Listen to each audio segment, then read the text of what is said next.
So বন্ধুরা, welcome back to our channel. তো আজকের ভিডিওটিতে থাকছে আমাদের শান্তিনিকেতন ভ্রমণের দ্বিতীয় দিনে সারাদিন আমরা কি করলাম, কোথায় কোথায় ঘুরলাম, সব কিছু। Stay twin with us. তো সকালবেলা ফ্রেশ হই আমরা চলে এসেছিলাম ব্রেকফাস্ট করতে। তো ব্রেকফাস্টে অনেক রকম আইটেম ছিল। তো সোনাঝুরি আড্ডা রিসর্টে ব্রেকফাস্টটা কিন্তু আপনার কমপ্লিমেন্টারি থাকে। তো গেরাস যাওয়ার সঙ্গে সঙ্গে গরম গরম পাউরুটি সেঁকে দিচ্ছিলো, সঙ্গে জ্যাম, জেলি এবং বাটার ছিল। আর সবচেয়ে ভালো লেগেছিলো এই জুস, এই মিক্স ফ্রুট টেস্টের জুস ছিল এটা, আমার এটা খুবই ভালো লেগেছিলো। এছাড়াও ছিল দুধ, কর্নফ্লেক্স এবং ফল। তো বিভিন্ন রকম তরমুজ, কলা, আরও আম টাম বিভিন্ন রকম ফল ফলাদি ছিল। এছাড়াও ছিল লুচি, বাট এখানে কিন্তু একটাই লুচি রয়েছে। এরা লুচি খাওয়ার মানে বসলে খেতে বসলে গরম গরম ভেজে দিচ্ছিল, সঙ্গে আলু মটরশুঁটি দিয়ে এই তরকারিটা আর ডিম সিদ্ধ।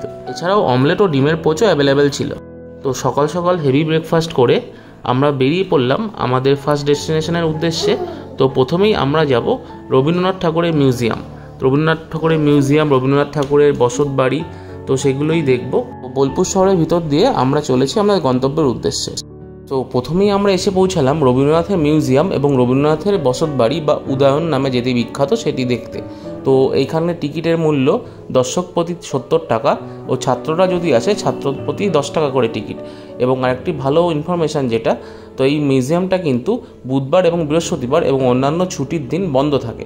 তো দুপুর 12:30 অবধি এখানে টিকিট দেয় এবং 1টা অবধি মিউজিয়ামটি খোলা থাকে। তো আপনারা ঘুরতে আসলে অবশ্যই সকালের দিকে এটা ঘুরতে আসার প্ল্যান রাখবেন। তো রবীন্দ্রভবন মিউজিয়ামটি দেখার জন্য পার হেড 70 টাকা করে আমরা টিকিট কাটলাম। তো একটা জিনিস যেটা আমার সবচেয়ে ভালো লাগে, প্রত্যেকটা টিকিটের উপরই রবীন্দ্রনাথ ঠাকুরের বাংলা এবং ইংলিশে সই করা থাকে। তো এটা কিন্তু বেশ ইউনিক, বেশ ভালো লাগে। সো এখন আমরা যাচ্ছি রবীন্দ্রনাথের মিউজিয়ামটা দেখতে। তো রবীন্দ্রনাথের মিউজিয়ামের ভিতরে রবীন্দ্রনাথের হাতে লেখা বিভিন্ন কবিতার অংশ, পাণ্ডুলিপি, তার ব্যবহৃত বিভিন্ন রকম জিনিস, নোবেল প্রাইজের রেপ্লিকা, অনেক কিছুই আছে। তো আমি কয়েকবার আগেও এসেছি, বাট ওয়াইফের এটা প্রথমবার, ও খুব এক্সাইটেড। যাচ্ছি এবার ভিতরটা দেখতে। রবীন্দ্রনাথের বিখ্যাত মিউজিয়ামের বাইরেটা আপনাদের দেখাই। তো সামনেটা এই জায়গাতেই যেতে হবে, খুব সুন্দর করে সাজানো, পুরো ওয়েল মেনটেন বাগানটা। তারপরে এই যে সেই বাড়ি, এই বাড়ির ভিতরটা কিন্তু ক্যামেরা অ্যালাউ নেই। তো শোনা যায় বহু সেই চর্চিত রবীন্দ্রনাথ ঠাকুর যে নোবেল প্রাইজ পেয়েছিলেন সেটা এই সংগ্রহশালায় রাখা ছিল, বাট এখান থেকে নোবেলটি চুরি হয়ে যাওয়ার পরে রেপ্লিকাটা এখানে আছে, বাট ভিতরে ক্যামেরা অ্যালাউ নেই, তাই সেটা আপনাদের দেখাতে পারলাম না। তো যাচ্ছি এখন সংগ্রহশালাটা দেখতে। এটা হলো মিউজিয়ামে ঢোকার মেন গেট।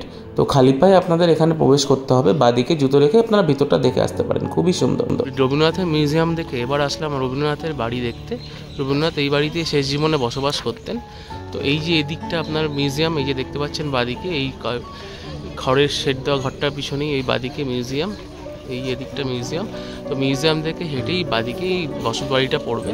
তো এই বাড়ির ভিতরেও সংগ্রহশালা রয়েছে, বিভিন্ন রকম কপিরাইট যে ছাপানো মেশিন, রবীন্দ্রনাথের বিভিন্ন পাণ্ডুলিপি, হাতের লেখা, অনেক কিছুই এখানে রয়েছে।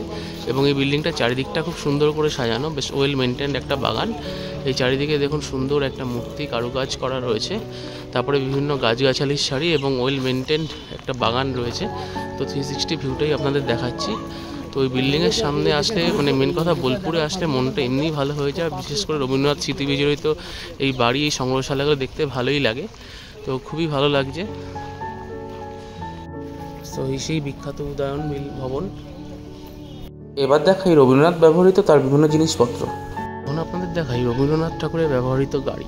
তো এই গাড়ি রবীন্দ্রনাথ ঠাকুর ব্যবহার করতেন, তো এখনও সেটা রয়েছে কাঁচ দিয়ে ঘেরা একটা ঘরের মধ্যে। তো বেশ ভালোই কন্ডিশন। এই গাড়ি রবীন্দ্রনাথ ঠাকুর ব্যবহার করতেন, খুব ভালোই দেখতে, এখনও রয়েছে সংরক্ষিত অবস্থায়। এই সেই বিখ্যাত ছাতিমতলা, বাট করোনার পর থেকে এখানে আর ঢুকতে দেয় না, সেই বন্ধই হয়ে রয়েছে।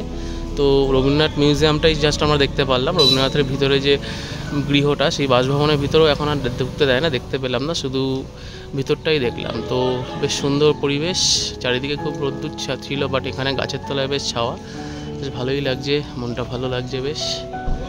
কবিগুরুর স্মৃতি বিজড়িত ছাতিমতলা। সো রবীন্দ্রনাথের মিউজিয়াম, রবীন্দ্রনাথের বাসভবন, সৃজনী শিল্পগ্রাম দেখে এরপর আমাদের আরেকটি গন্তব্য সুরুল রাজবাড়ি। তো চলুন ঘুরে আসি সুরুল রাজবাড়ি, শান্তিনিকেতনের বিখ্যাত রাজবাড়ি। বোলপুরে ঘুরতে এসে আরেকটি দ্রষ্টব্য স্থান যেটা না দেখলেই নয়, সেটা হলো সুরুল রাজবাড়ি। তো বিশ্বভারতী ইউনিভার্সিটির ভিতরে রবীন্দ্রনাথের মিউজিয়াম দেখার পরে আমরা আসলাম সুরুল রাজবাড়ি। সুরুল রাজবাড়ির বাইরেটা আপনাদের দেখাই, খুবই সুন্দর। শুনেছি সুরুল রাজবাড়িতে প্রত্যেক বছর খুব ভালো দুর্গাপুজোও হয়। তো দুর্গাপুজোর সময় সাধারণ জনসাধারণের জন্য এই দুর্গাপুজো দারুণ আনন্দ হয়, সবাই খুব ভালোভাবে দেখতে পারে। বাট এখানে থাকার ব্যবস্থা নেই, আপনাদের নিজেদের মতো থাকার অ্যারেঞ্জমেন্ট করে দুর্গাপুজো দেখতে আসতে হবে। বাট এমনি এখন দেখতে যাবো, ভিতরটা দেখাই আপনাদের, চলুন আমাদের সাথে। এবার এই ভিতরটা ঢুকছি, ভিতরটা দেখাই আপনাদের, খুব সুন্দর করে সাজানো, নাট মন্দির টাইপের রয়েছে। ভিতরের অন্দরসজ্জা সেই রাজবাড়ির ঝুল বারান্দা টাইপের, সুন্দর সাজানো এই নাট মন্দির, বেশ ভালোই। এবার দেখাই মেন যেখানে দুর্গাপুজো হয়, যেখানে জন্য এই সুজুর রাজবাড়িটা খুবই বিখ্যাত, যে দুর্গাপুজোর স্থানটা। এই ভিতরে সহজে মন্দির, সবাই এখানে খুব ভালোভাবে পুজো হয়, পুজো দেখে, পুজোয় আনন্দ করে সবাই। দেখাই সুরুল রাজবাড়ির যে বিখ্যাত নাট মন্দিরের দুর্গাপুজো মণ্ডপটি।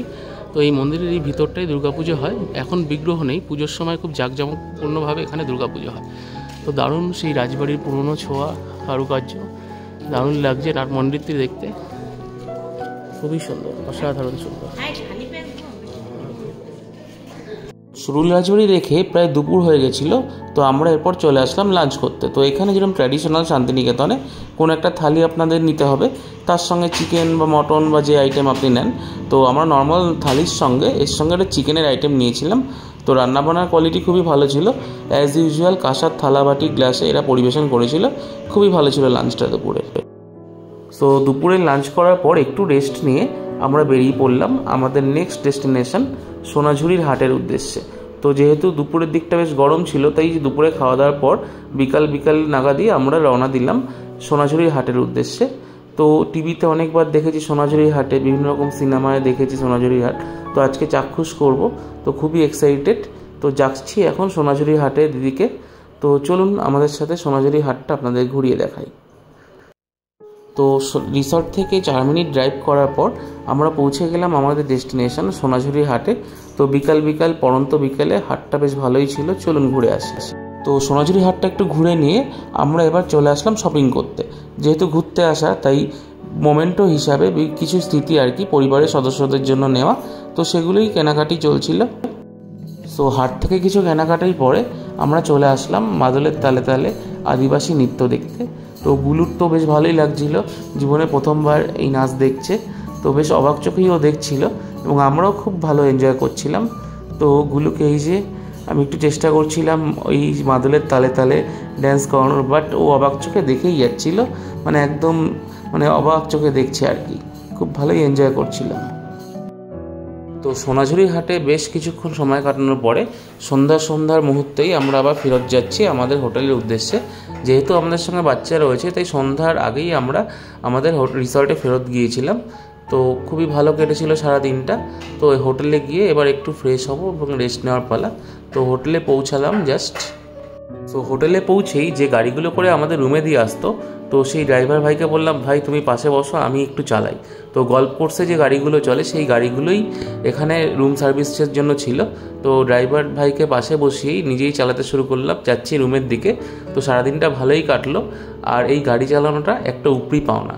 তো রুমে গিয়ে একটু রেস্ট নেব, তারপরে আপনাদের সঙ্গে আবার দেখা হচ্ছে। তো ভালোই ছিল এই গাড়ি চালানোর অভিজ্ঞতা, এই গল্ফ কোর্সে গাড়ি চালাচ্ছি সেরকমই একটা ফিলিংস ছিল। তো সারাদিনটা বেশ ভালোই কাটলো। তো দেখা হচ্ছে ডিনারের সময়। তো সন্ধ্যার পরটা রুমে রেস্ট নিয়ে চলে আসলাম রাতে ডিনার করতে। তো ডিনারে ছিল hakka noodles, fried rice, chilli chicken আর সালাড সস যেরকম থাকে। তো দুপুরে যেহেতু একটু বাঙালি খাবার খেয়েছিলাম, তো রাতে একটু চাইনিজ খাবার ট্রাই করলাম। তো খাবারের কোয়ান্টিটি এবং কোয়ালিটি বেশ ভালো ছিল। তো এই যে দেখাই, তো আমাদের গুলুও একা চামচ নিয়ে বসে গেছে, আমাদের সবাইকে চামচ নিয়ে খেতে দেখে। চামচ নিয়ে ও খাবে, এই যে চেষ্টা করছে মায়ের কাছ থেকে খাবার খাওয়ার। তোকে একটু দেওয়া হলো, নিজের মতো করে খাচ্ছে। তো খাবার দাবার খেয়ে বেশ ভালোই লাগলো। শান্তিনিকেতন ভ্রমণের দ্বিতীয় দিনটা সারাদিন বেশ দারুণ মজা করে আমরা কাটালাম। তো আজকের ভিডিওটি এই পর্যন্তই। বন্ধুরা, আমাদের চ্যানেলটি যদি ভালো লেগে থাকে অবশ্যই লাইক, শেয়ার ও সাবস্ক্রাইব করবেন। Thanks for watching.